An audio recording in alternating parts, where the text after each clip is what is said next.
Hi, my name is Yulia, and I'm sure you're excited to see me again, especially those of you who are from Springfield, Ohio, because you might know I have 2 French bulldogs.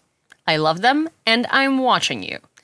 Anyways, this is the news brief, and here we catch up with 4 to 6 news stories every other day that I, in my humble opinion, find the most fitting to discuss today. Then we discuss them in the comments under this video so you don't have to suffer alone, and I don't have to suffer alone. Let's get it. In Springfield, they're eating the dogs, the people that came in. They're eating the cats. They're eating the pets. Oh, and don't forget to like this video, comment under it, and share it with friends. Because I appreciate constructive criticism, and while you might think I don't read it, I read all of them. Let's get it now. Well, it would not be a Monday if we didn't wake up from air raids in the middle of the night, while we obviously prepare our lunches and marinate our pets to take to work next day. But on a serious note, it was awful. Shahed drones are so loud, and air defense taking them down is incredibly loud as well. And while in Kyiv it was Shahed drones and we've only had one incident of debris falling and injuring someone in other areas of Ukraine, it was not nearly as casualty almost free. 2 people were injured in Nikopol following enemy attacks. A 37-year-old man suffered a shrapnel wound to the chest and has been hospitalized, while a 75-year-old woman will receive treatment at home, according to Serhiy Lysak, head of the Dnipropetrovsk Regional Military Administration. A private house was damaged and a fire that broke out has been extinguished. Additionally, 4 high-rise buildings, a car wash, and a vehicle were affected. A power line was also damaged, Lysak stated. Russian forces targeted other areas of the Nikopol region as well, including the Marhanetska and Chervono-Grigorivska communities. The full extent of the damage is still being assessed. Overall, the aggressor launched more than a half-dozen strikes in the evening, overnight and into the morning, using heavy artillery, kamikaze drones, and unmanned aerial vehicles to drop explosives, the report added. In Kyiv, it was very loud yesterday as well, as I mentioned priorly. I can't speak for other regions of Ukraine other than reading you the headlines, because obviously I wasn't there, but I can tell you that, living in these circumstances, is so bad that you get used to it. For instance, when I hear an air raid and I see that there are Shahed drones coming towards Kyiv, I know that they're going to be taken down, most likely 99 out of 100 cases, unless there is like a million of them. They're going to be taken down in Kyiv region, so in the oblast, on the approach to the city. So personally, I don't go to the bomb shelter because I live in central Kyiv, and I know that I'm not in nearly as much danger as my friends and family who live in the suburbs.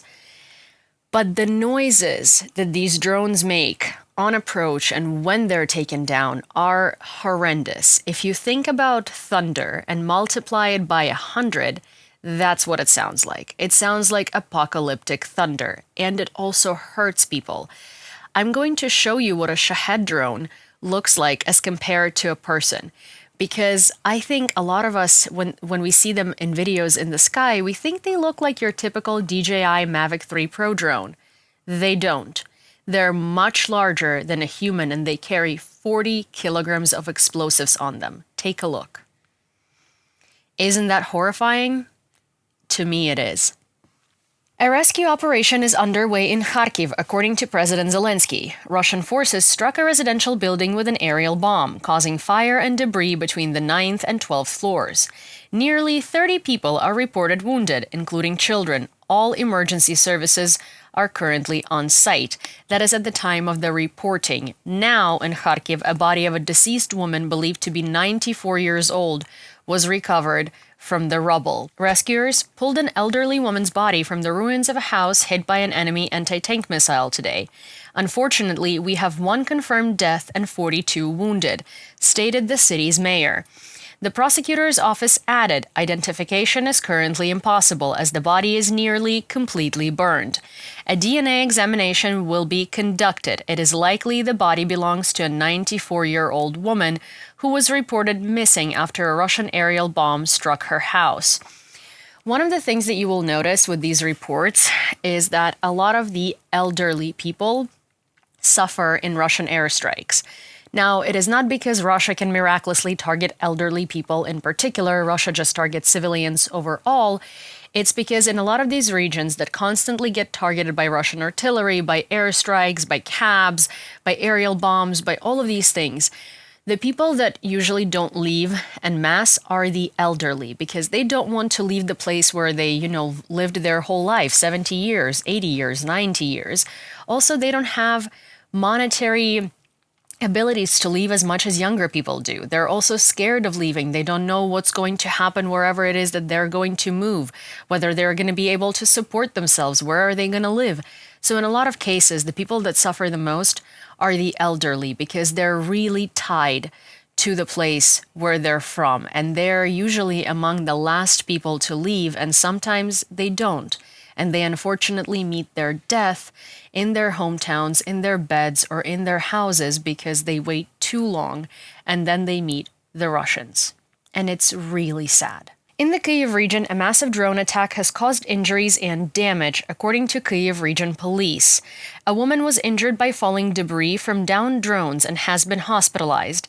As of 8:30 a.m., 5 cars and 5 private houses were damaged, with broken doors, windows, and damaged facades and roofs. Fires broke out in the grass and forest floors in 4 districts, but they have since been extinguished. And I'm going to show you the picture of a Shahed drone again just to remind you. This is what the debris that injured this woman was from.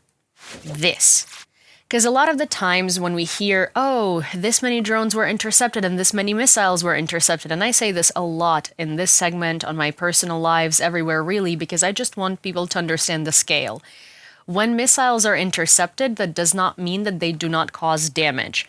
Look at the size of the Shahed. When you intercept that, that falls somewhere. You're lucky if it falls in a field. But what if you intercepted it and it falls on a building or on a person? This. And for these and many more other reasons, there are more and more world leaders every day speaking out in favor of Ukraine conducting long-range strikes deep into the territory of Russia with Western weapons, while the Biden administration won't budge, and while we are critically lacking in air defense. The Netherlands will not be able to provide Ukraine with the full Patriot air defense system due to an ally's withdrawal, according to the NL Times. In late June, the Netherlands, along with an unnamed allied country, announced plans to deliver the Patriot system to Ukraine. However, it has now been revealed that the ally has backed out of the agreement. The necessary components for the complete Patriot system have already been assembled. The Netherlands is supplying 3 launchers and a radar, while the remaining components were to be provided by an ally, the Dutch Ministry of Defense has previously stated. Defense Minister Ruben Brekenmans confirmed that a radar has already been sent to Ukraine, and that 3 launchers would follow soon. However, the search is now underway for a new partner willing to supply the missing components.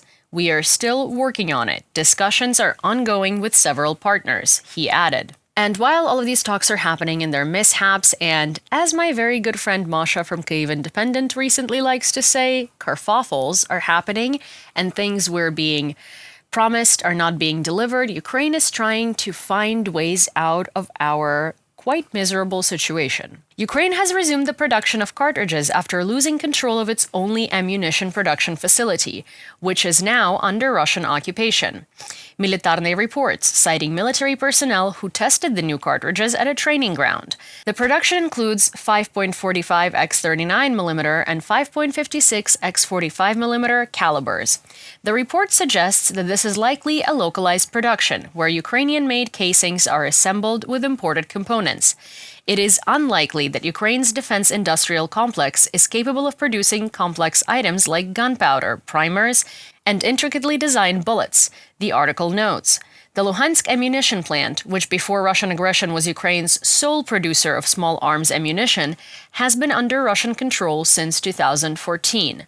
But obviously, that doesn't stop us, and I think it's quite a big deal that since the beginning of this war, in only 2.5 years, which, when you look at a war, 2.5 years is a lot. It's a lot of suffering. It's a lot of time to go through a crisis like this, a full-scale invasion. But when you think about your military industrial complex going literally 0 to 100 in only 2.5 years, that's impressive. Think of all the things that Ukraine has created since the beginning of the full-scale invasion. Naval drones, howitzers, or our version of howitzers, artillery, small arms munition. We are doing everything, and we are creating our own versions of things that we're not being given or of things that we're lacking with very little to work with. And I think that's amazing. Oh, goody. We can always rely on Bojo to save the day. And hey, for all of you who are watching this from the UK, I fully understand how much you absolutely despise Boris Johnson. We are on the same page here. You know, I find it incredibly funny how well loved he is in Ukraine because, I mean, hey, he was the first foreign leader to visit Kyiv during the full-scale invasion. He did stand up for us quite a bit, and Ukrainians tend to misinterpret that as Boja's own will, not a political game, and not because, you know, he had no other choice because the people in the UK supported Ukraine tremendously, and this was his big plan to regain trust and likability, which didn't work out quite as planned, but anyways, Bojo saves the day again. We love Bojo here. Bojo sometimes does really good stuff. Sorry, I am laughing because I fully understand the irony here. He's hated in the UK. He's loved in Ukraine. Actually, you know, I think that if Bojo really wants to come back to politics, he could be the new Minister of Euro Integration of Ukraine. Think about it. Here is his slogan. I took the UK out, I brought the UA in. I know, it's very ironic, it's very funny, I'm sorry, it might not be an appropriate joke, but I love it. Anyways, 5 former defense ministers, along with ex-Prime Minister Boris Johnson, have urged British Prime Minister Keir Starmer to permit Ukraine to use Storm Shadow missiles for strikes on Russia, according to the Sunday Times. Grant Shapps, Ben Wallace, Gavin Williamson, Penny Murdo, Liam Fox, and Boris Johnson warned that further delays would embolden Putin with serious consequences for both Ukraine and Europe. Wallace stated that inaction would position Britain as a pacifier of the Kremlin, while Williamson labeled the hesitation as dereliction of duty. Boris Johnson added, "There is no reasonable reason for delay." Johnson is always so colorful with his words, so well-spoken, so elegant. Grant Shapps emphasized the need for immediate action, stating, instead of waiting for formal approval from the US, Sir Keir should provide President Zelenskyy with what is urgently needed. This is how we took global leadership in supporting Ukraine. We acted first, the others followed. That's the kind of leadership Ukraine needs again today. So actually, he's not wrong. One of the best things about Bojo being in power is that Bojo has no stopping. Bojo doesn't care. Bojo was doing things because he wanted to be liked, and while his motivations were not the best, as in he wasn't doing it because he wanted Ukraine to succeed or he really cared, he was doing it for narcissistic reasons, but he was still doing it, and he did, in fact, approve a lot of stuff for Ukraine that other cabinets didn't, and because of him and his government, other governments followed. So I do really like this thinking. I do agree with these quotes. I do agree with what they're saying. Allow Ukraine to strike with storm shadows, and then ATACMS will follow. That's true, because we've seen that times and times and again. Ukraine has strong military reasons for conducting deeper strikes into Russia using Western weapons, according to Admiral Rob Bauer, a senior NATO military official and head of the Military Committee of the North Atlantic Treaty Organization, as quoted by Reuters. The head of NATO's military committee has said that Ukraine has the legal right to strike targets deep inside Russia. Admiral Rob Bauer's position reflects what Ukraine's President Volodymyr Zelenskyy has been pressing for permission to do for weeks. So militarily, there's a good reason to do that, to weaken the enemy, to weaken its logistic lines, fuel, ammunition that comes to the front. That is what you want to stop, if at all possible. Those comments come as US President Joe Biden is weighing whether to allow Ukraine to use American-provided long-range weapons to strike Russia. Biden met with British Prime Minister Keir Starmer on Friday. Anonymous US officials said they believed Starmer was seeking Biden's approval to allow Ukraine to use Storm Shadow missiles for expanded strikes in Russia. The US currently does permit Ukraine to use some American-provided weapons in cross-border strikes to counter attacks by Russian forces. But it doesn't allow Kyiv to fire long-range missiles such as ATACMS deep into Russia. Yes, yes, and yes, but also kind of unreasonable. Because Ukraine has not a single time disobeyed Western wishes. We have been using everything that has been provided to us with deep thought and consideration for what might come, and we have been very, very reasonable in picking and choosing our targets and using the weapons responsibly. There should be no debate about whether Ukraine is going to continue doing it. It's not like we're going to start dropping bombs and, I don't know, shaheds on Moscow and the Kremlin, although that does sound quite nice, if I may say so myself, especially on Kremlin. But that's not the point. We're not Russians. We do not want to harm civilians. We want to take out things that harm us. And even Turkey, at this point, wants Ukraine to win on Ukraine's terms. Come on.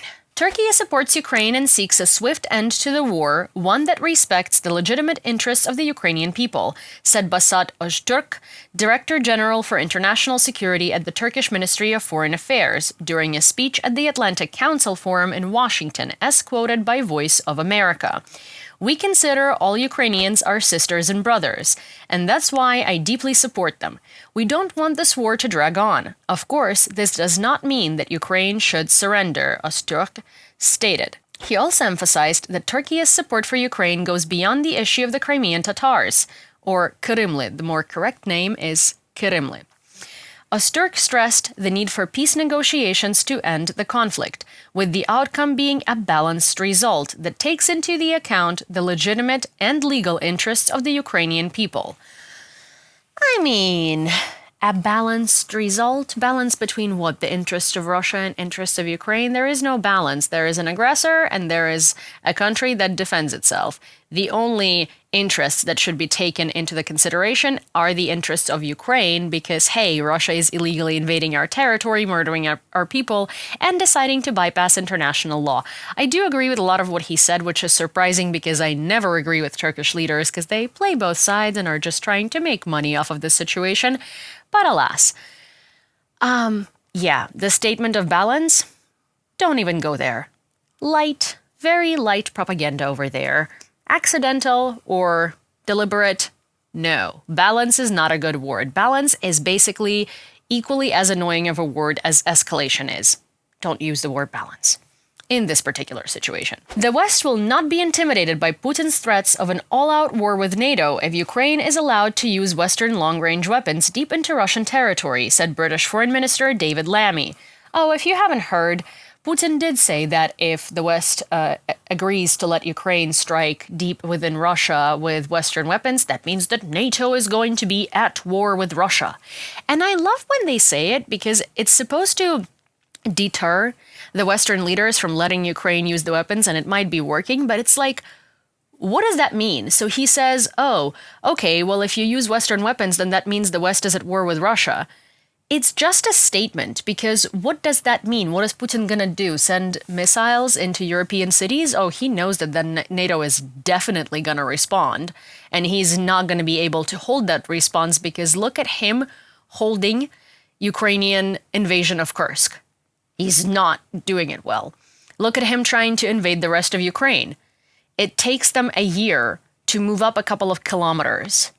Clearly, he cannot defeat NATO. This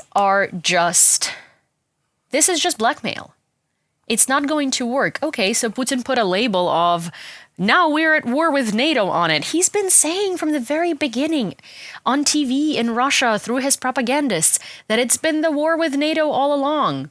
So hey, I mean, according to his standards, he's been at war with NATO since day one, so what is going to change? Nothing. Anyways, in the midst of all of this and all of these back and forths and followed by inaction and, all of these things and resources we are lacking, Ukraine still comes out as the bigger country, and we help our neighbors with everything we can.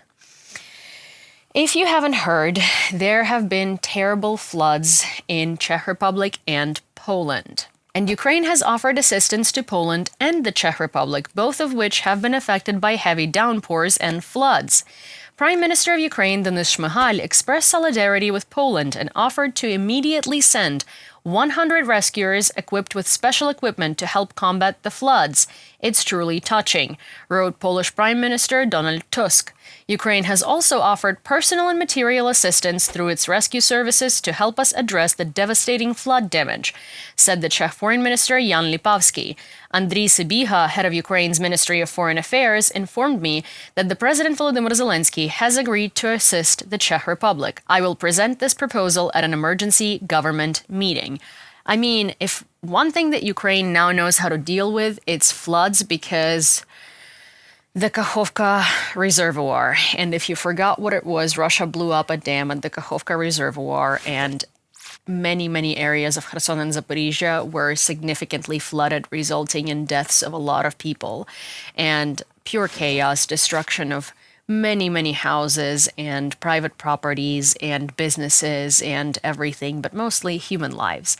And that flood had to be mitigated on, obviously, Ukraine's side, because Russia wouldn't care. They did it themselves, and Ukraine wanted to mitigate as much damage as we could. So we did receive a lot of assistance from abroad, and we did receive a lot of advice and, a lot of training in how to deal with floods of that magnitude. So if we can be useful in something, that is helping mitigate a flood. So I'm very happy we can be not only taking the help, but also providing it where we can, even in the dire circumstances we're in. So that's very nice to read that we are able to be of use. President Zelenskyy gave an interview to a CNN journalist, Fareed Zakaria, covering several key points. Zelenskyy plans to present a victory strategy for Ukraine to President Biden, which consists of 4 main points, plus an additional one that will be needed after the war.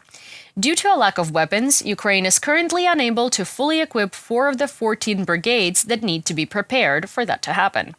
Ukraine still does not have U.S. approval to strike deep into Russian territory with long-range weapons, although Russia has already relocated its aircraft to safer distances. Zelenskyy warned that leaders like Russian President Vladimir Putin could divide the world if Europe and other countries fail to maintain unity.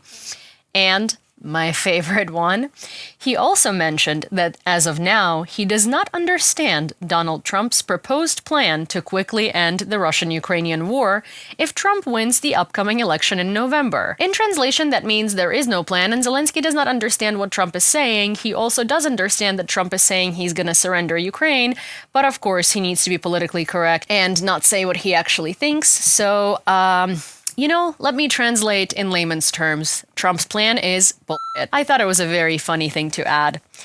Anyways, while we are all trying to help each other here in the West and considering giving Ukraine weapons, considering this, considering that, Russia and Iran are again not considering. They're most likely signing a cooperation agreement, now on paper. Not that paper matters to Russia because, it seems like they just use it for their loo time. But, anyways, Iran and Russia may sign a cooperation agreement next month, according to Politico. Iranian President Masoud Pezeshkian will attend the BRICS summit in Russia, as confirmed by Tehran's ambassador to Moscow, Kazem Jalali, on Sunday. On the sidelines of the summit, scheduled for October 22-24, Pezeshkian is expected to meet with President Putin. According to Iranian state media, a bilateral cooperation agreement may be signed during the meeting. So the only thing that we can take out of this is that, Iran doesn't care about Western sanctions that the West imposes on it because of its cooperation with Russia and keeps going further. So they don't care, they act. They don't care about Western red lines, they don't care about their sanctions, they don't care about threats, they don't care about any of it. So why don't we, and I can't believe I'm saying it, copy Iran a little bit and stop caring about Putin's sanctions and warnings and threats and red lines? Because why is it that they don't care about ours and they consistently keep spitting in our faces, but we keep tiptoeing around theirs? Do you see what I'm saying? We kind of look weak. And we continuously keep making ourselves look weak. And by we, I mean the Western world, not Ukraine. Ukraine is doing great. But anyways, I'm going to calm down a little bit, and it would not be the news brief if I didn't end this particular episode on my favorite bit of Russian propaganda to date. There is this Russian journalist, and I'm saying it sarcastically for a reason because he's actually a Russian propagandist. His name is Mikhail Zygar, or Mikhail Zygar, as he's known in the West. And you might know him for the book War and Punishment that was deemed by his British and American publishers as a masterpiece, explaining the war in Ukraine and how, it feels and how Ukrainians feel and like blah, blah, blah, written by a Russian who has never felt how Ukrainians feel, but I digress. This book came out originally, or was supposed to come out, having a cover stolen from the very famous motifs and paintings of a Ukrainian literary masterpiece called Aneida. And then, of course, the Ukrainian community blew up in rage, and the publishers were forced to change the cover and still decided to publish a book that explains Ukrainian suffering through the eyes of a Russian author who has never experienced Ukrainian suffering. See where I'm going with this? And I'm digressing again. Anyways, they changed the cover only because the Ukrainian community was outraged. And then they just redid it to blue and yellow because, of course, this book is supposed to make money off the war in Ukraine. And when Ukrainians were outraged again because why is a Russian author using Ukrainian colors and President Zelensky's face on the cover because, no one wants to buy Russian books, but they will buy a book about the war in Ukraine, they said that it's appropriate and that it explains Ukrainian suffering and that the cover doesn't contain drawings stolen from Aneida anymore. Oh, it doesn't contain drawings stolen from Aneida anymore? Why don't you put Putin on the cover? Why don't you put Russian colors? What is it? They were saying, that this book does not deal with a Ukrainian perspective. It deals with a Russian perspective on the war in Ukraine, which is why it should be okay, yet it for some reason uses Ukrainian colors to attract attention and sell more copies. Do you see what I'm saying? It's war profiteering, but that's not the worst part. But that's not the worst part of Mikhail Zygar. The worst part is in the West, he's considered to be the anti-Putin, good anti-war Russian. However, over here in Ukraine, he's considered to be a covert propagandist because he fooled you into thinking he's a good guy. So here is what Zygar did. He came up with the funniest, genuinely credit to him, the funniest propaganda I have seen to date coming out of a mouth of a Russian person. Vladimir Putin reportedly traveled to Mongolia to consult with shamans, seeking their blessing for the use of nuclear weapons, according to Der Spiegel's column written by Mikhail Zygar. There are rumors in Moscow that Putin needed the approval of shamans before making such a serious decision, fearing to anger the spirits without their consent. Allegedly, he returned from Mongolia satisfied. However, this version seems fantastical, and none of my sources can confirm it. Nevertheless, it appears that a meeting with Mongolian shamans did take place, wrote journalist Mikhail Zygar. Zygar noted that Mongolia and Tuva, where Putin recently visited, are home to some of the world's most powerful shamans. Putin has long been known for his fascination with mysticism, blending his interest in Orthodox beliefs with pagan traditions, the article states. Zygar also claimed that before Russia's invasion of Ukraine, Putin frequently consulted mystics who reportedly assured him of military victory. Well, those were some really bad shamans. But here is the, juice of it, right? So Russian propagandists are like, okay, so our threats about, the war with NATO and all of that, they're not working. How do we make the West scared? Oh my God, I got it. Putin visits Mongolia and Tuva with shamans to get their blessings to use nuclear weapons. Boom. I can't. I have no elegant, worthy of a news reporter words to use here because it is just asinine. Sure, very creative Russian propaganda.